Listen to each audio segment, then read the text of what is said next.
খাদিজা রাদিয়াল্লাহু তাআলা আনহা, এটা এক সুন্দর ঘটনা যেটা আপনাকে মারাত্মক লেভেলে মোটিভেট করবে। আর যদি আপনি সিঙ্গেল হন, আনম্যারিড হন, এটা আপনাকে আরো বেশি মোটিভেট করবে। সুবহানাল্লাহ পড়বেন না আপনারা?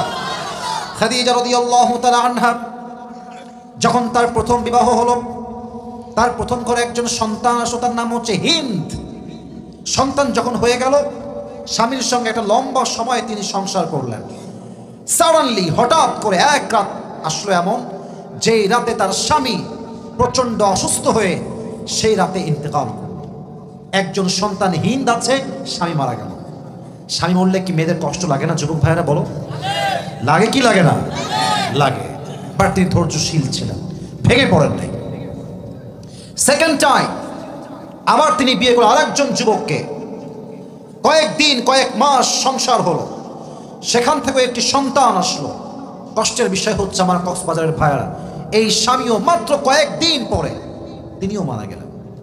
একের পরে এক প্রত্যেকটা স্বামী মারা যাওয়ার কারণে খাদিজা মানসিকভাবে ভেঙে পড়লেন। বাট তিনি ভেঙে গেলেও আবার উঠে দাঁড়িয়েছেন। তিনি সবর করেছেন একজনের জন্য। তিনি কে? এবার যখন স্বামী মরতেই আছে একের পর এক, উনি ভাবলেন যে এভাবে আসলে জীবন চলে না, এটা অনেক কষ্টের বিষয়। উনি বললেন, আল্লাহ, এবার আমি আর বিয়ে করবই না। নিয়ত করলেন। নিয়ত করতে দেরি, কয়েকদিন পর তার বাবা মারা গেল। মেয়ের স্বামীও মারা গেছে, বাবাও মারা গেছে। আরে মেয়েদের জীবনে তো শক্তির জায়গাই দুইটা, তার স্বামী এবং তার বাবা। ঠিক কিনা বলো যুবক ভাই? খাদিজার মাও নাই, বাবাও নাই, স্বামীগুলো সব শেষ। বড্ড কষ্টে তিনি আছেন। তবে তিনি আল্লাহকে বলছেন, আল্লাহ, তুমি যতক্ষণ আমাকে পারফেক্ট কাউকে না দিবা, I will never ever get married again. আমি আর কখনো বিয়েই করব না।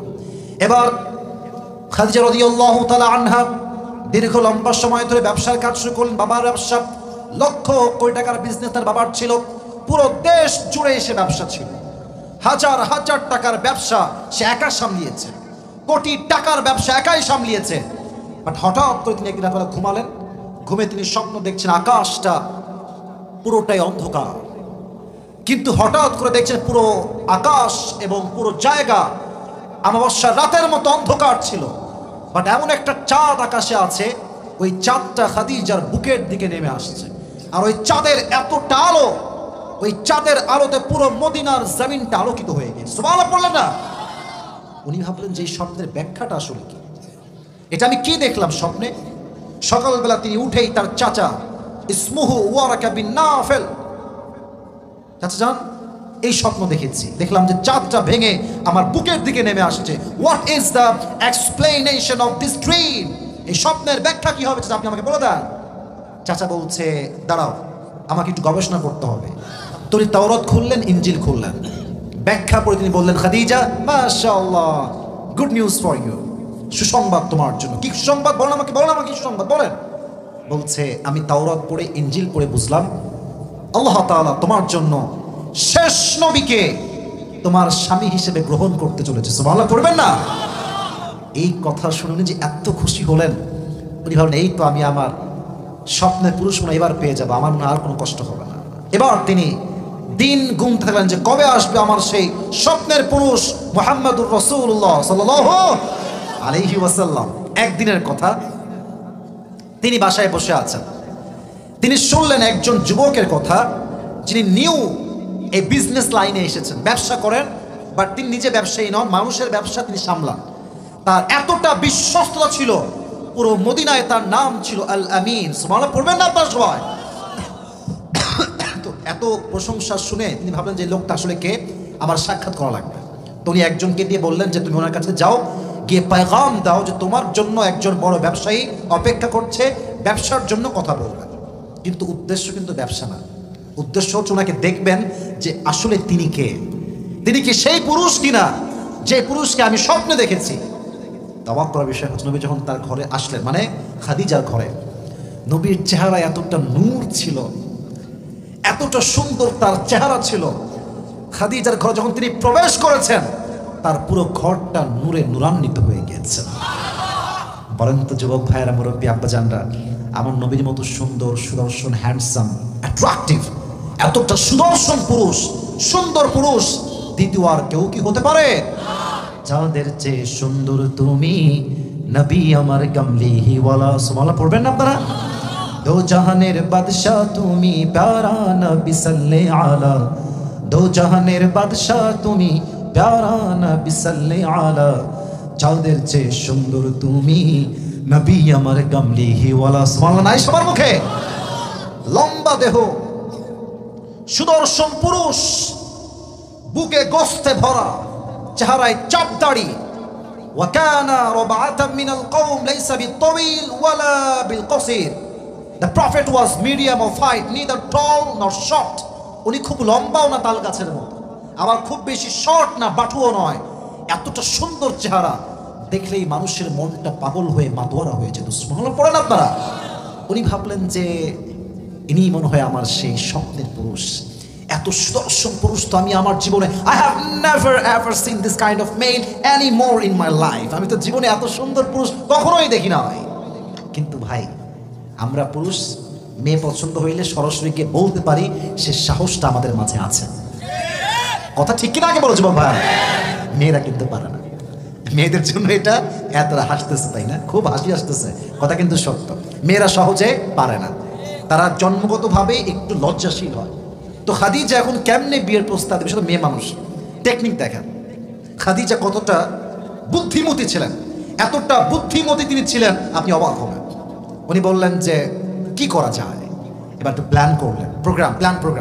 ওনার একজন দাসী তাকে ডাকলেন, ডেকে মাশাআল্লাহ হাদিয়া, তোফা, খাওয়া দাওয়া সব দিলেন। তো সে বলছে, আচ্ছা হঠাৎ করে এত খাওয়া কেন আমাকে, এত হাদিয়া কেন আমাকে দিচ্ছেন আপনি? তো খাদিজা তো একটা ধান্দা স্বার্থ আছে না নাই? আছে। তো বলছে যে একটা কাজ আপনাকে করতে হবে, করতে পারবেন? তো বলছে অবশ্যই, আমি তো আপনার কাছেই কাজ করি, আমি কেন আপনার কাজ করব না? বলছে এই যে বসে আছেন যুবকটা, বলছে যে ওকে আমার পছন্দ, আপনি আমার পক্ষ থেকে বিয়ের প্রস্তাব দিবেন। তো বলছে ও আচ্ছা, এই জন্য এত খাওয়ান দাওয়ান, তাই না? তো উনি খেয়ে দিয়ে হাদিয়া নিয়ে বলছেন, আপনি কোনো টেনশন করবেন না, যা করেন আমার দায়িত্ব, আমি দেখবো কি করতে হয়। এবার নবীজি বাসায় ফিরে আসছেন। আচ্ছা, আপনার এই হাদিসগুলো শুনতে কি বিরক্ত বোধ করতেছেন? আমার কথা বুঝতে কোনো সমস্যা হচ্ছে আপনাদের? নবী করিম সাল্লাল্লাহু আলাইহি ওয়াসাল্লাম বাসায় বসে আছেন। হঠাৎ করে খাদিজা রাদিয়াল্লাহু তাআলা আনহার যে দাসী ছিল, সে আসছে বাসার ভেতরে, এসে গেট নক করেছে, ঠক ঠক। কেউ কি আছে? নবীজি বলছে আছে। কে? বলছে আমি খাদিজার একজন দাসী, কথা বলতে চাই তোমার সাথে। গেট খুলে দিয়েছে। বসেন। কেমন আছেন? আলহামদুলিল্লাহ। আপনি ভালো আছেন? আলহামদুলিল্লাহ। সব ঠিকঠাক, সব ডান। এই কথার ফাঁকেই খাদিজার দাসী নবীকে বলছে, আচ্ছা মুহাম্মদ, তখন তিনি নবুয়ত পান নাই, নবী হন না এখন, 25 বছর বয়স, নবুয়ত এখনো পায় নাই। তো বলছে মুহাম্মদ একটা কথা বলো, মাইন্ড করবো না তো, রাগ করবো না তো? বলছে বলেন। আচ্ছা, তুমি বয়স তো তোমার ঠিকঠাকই আছে, তাগড়া যুবক, ইয়াং ম্যান মাশাআল্লাহ, তুমি বিয়ে করো না কেন? জায়গা মতো হাত দিয়েছে, বিয়ে করো না কেন? নবীজি বলতেছে আমাদের কথাই, আমাদের যেটা নবীজি তাই বলছেন। নবীজি বলছে বিয়ে তো করতে চাই, এবার টাকা পয়সা নাই। কথা বলেন কি নাই? টাকা পয়সা নাই, কেমনে খাওয়াবো, রাখবো কোথায়, ভরণ পোষণ দেবো কেমন করে, কিছুই তো আমার কাছে নাই, আমি তো নিঃস্ব একজন যুবক। তো এবার সে বলছে দেখো, টাকাই সমস্যা? বলছে হ্যাঁ টাকাই সমস্যা, বাদ বাকি আমি রেডি। বলছে আচ্ছা, তোমাকে যদি আমি এমন একজন মেয়ের সন্ধান দেই, যাকে বিয়ে করলে মোহর দেওয়া লাগবে না, টাকা দেওয়া লাগবে না, জামা দেওয়া লাগবে না, বাড়ি দেওয়া লাগবে না, কিচ্ছু দেওয়া লাগবে না, বরং তোমার যা লাগবে প্রতিষ্ঠিত হওয়ার জন্য সেই মেয়ে তোমাকে দিবে। সুবহানাল্লাহ নাই আপনাদের?